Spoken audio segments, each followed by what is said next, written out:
Bo'ldi, ikkinchisi ketmaydi. Hisobni berib olavering. Buni qaytarib yuborolmayman, zakaz qilib bo'lgansizlar, ko'chaga chiqqan buni. Qornimiz to'yib bo'ldi. Buni yemaymiz. Yemagan narsamizga pul to'lamaymiz. Buningga chek bering bo'ldi. Klinistikda para, o'zing hushi olmassan, tez-tez harakat qilish kerak. Bo'ldi, oilangga yoziladi endi. Bor klinikdaga qara. Assalomu alaykum. Eshit qilavering. Men hammasini ko'rdim.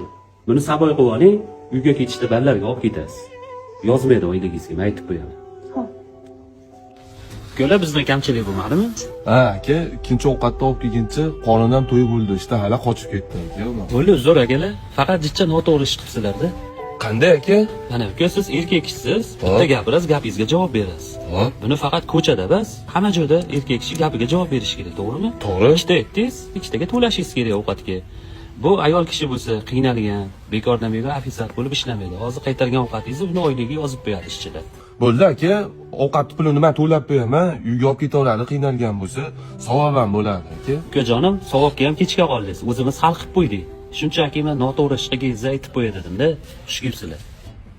O'rtoqlar, bu videoga tushunmaganlar yana bir marta boshidan yaxshilab ko'rib turib, bu yerda kim haq, kim nohaqligini kommentariyaga bitta yozib qo'yasizlar. Men kutaman.